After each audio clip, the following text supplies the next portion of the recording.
welcome. Thank you. Back to what I was saying.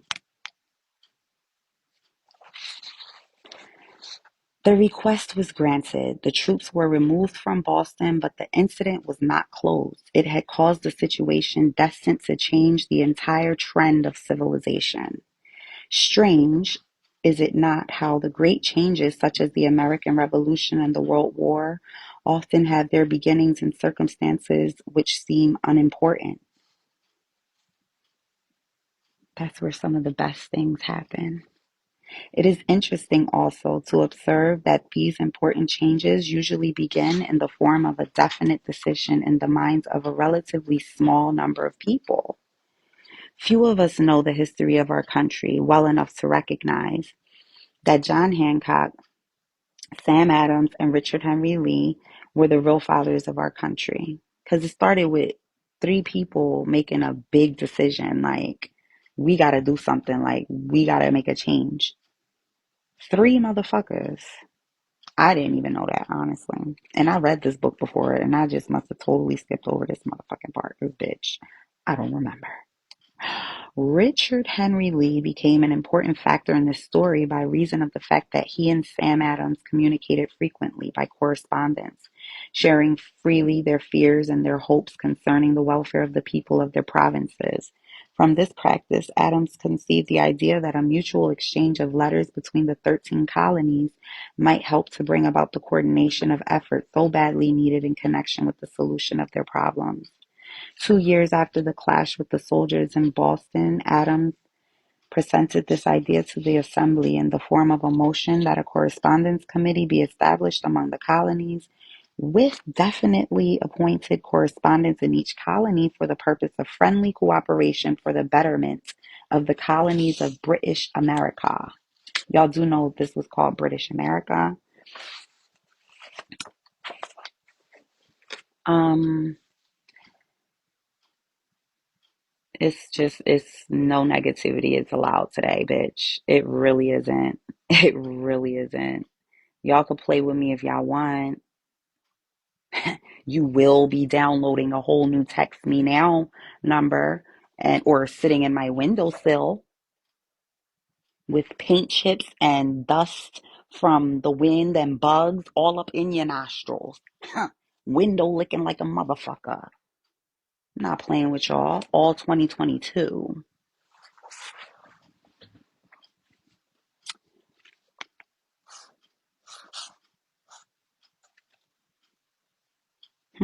Mark well this incident. It was the beginning of the organization of the far-flung power destined to give freedom to you and to me. The mastermind had already been organized. It consisted of Adams, Lee, and Hancock. I tell you further that if two of you agree upon the earth concerning anything for which you ask, it will come to you from my Father who is in heaven. That's where the joint comes from, that two heads are better than one. See, it's powers in numbers, strength in numbers. You know what I'm saying? So if me and all 445 of y'all come together with a common goal, we can make this shit happen even faster. That's why I'm choosing to do this too, because I learned that in life. You can't do some shit by yourself. Some things you have to have people involved so that it can really work for your betterment, so it can be quicker. Mastermind, you got it, Ken. The Committee of Correspondence was organized. Observe that this move provided the way for increasing the power of the mastermind by adding to it men from all the colonies. Take notice that this procedure constituted the first organized planning of the disgruntled colonists. Everybody was like running their colony like their own fucking nation. Like it wasn't nothing united about the states.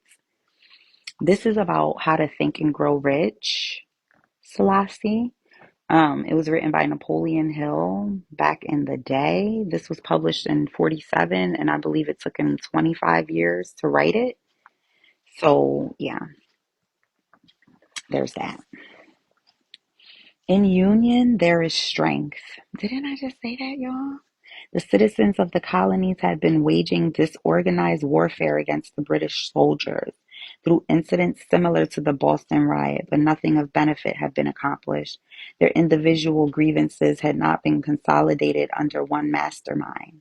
No group of individuals had put their hearts, minds, souls, and bodies together in one definite decision to settle their difficulty with the British once and for all until Adams, Hancock, and Lee got together. See, so I'm starting to think it's at least like two more people on this app that's fitting a link with me, and we're really going to do something big. You know, like I'm not the mastermind here, I'm only part of the equation. Same for y'all. You had to come back? Right. It lost me a little bit. No shade. When it started talking about American history, I'm just like, bitch, nobody give a fuck. Like, ah. But it makes sense because the Declaration of Independence, it was signed by over 50 men had to agree on one thing. And it started with three men having one idea and putting all their power into it and making that shit real. Like, see, like I need y'all and y'all need me. Let's be honest. Let's be honest, y'all. Good morning, Ideen. With the loopholes, right, Cuba? Okay. Um, Meanwhile, the British were not idle. They too were doing some planning and masterminding of their own on their own account, with the advantage of having back of them money and organized soldiery. Okay, see, we don't use some of these words anymore. It's a little weird. Um, but yeah, y'all get it? I had to read that again. Hold up.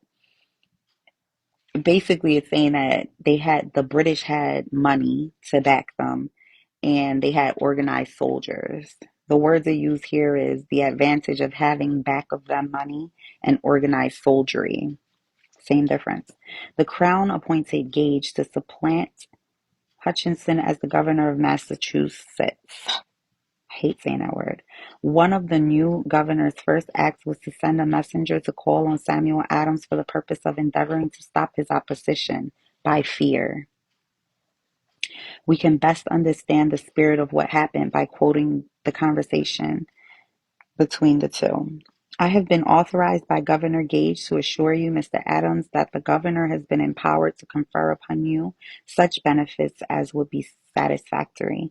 Endeavor to win Adams by promise of bribes, upon the condition that you engage to cease in your opposition to the measures of the government. It is the governor's advice to you, sir, not to incur the further displeasure of his majesty.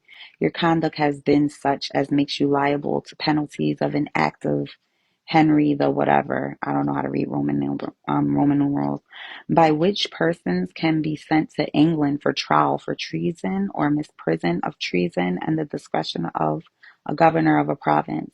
But by changing your political course, you will not only receive great personal advantages, but you will make peace with the king. Sam Adams had the choice of two decisions. It's always a choice, y'all. Yo, this book, Cuba, I'm telling you, this book. And it's crazy because history repeats itself. Like, all right, you see how they told them, all right, y'all need to shut the fuck up and chill. We own America. It's called British America because we the motherfuckers that fund y'all. We fucking y'all and we financing y'all. So, bitch, we gonna need you to shut the fuck up.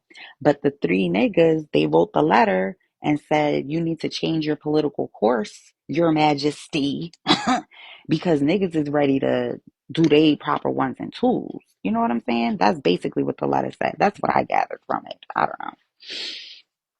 Sam Adams had the choice of two decisions. He could cease his opposition, just deal with it. You know what? Fuck being the United States of America. Just let the British drive their foot all the way up our ass and just do whatever. You know what I'm saying? Thank you, Savage. Period. Yeah, so that was his two choices. He could cease his opposition and receive personal bribes, or he could continue and run the risk of being hanged. Clearly, the time had come when Adams was forced to reach instantly a decision which could have cost his life. The majority of men would have found it difficult to reach such a decision. The majority would have sent back an evasive reply, but not Adams. He insisted upon Colonel Fenton.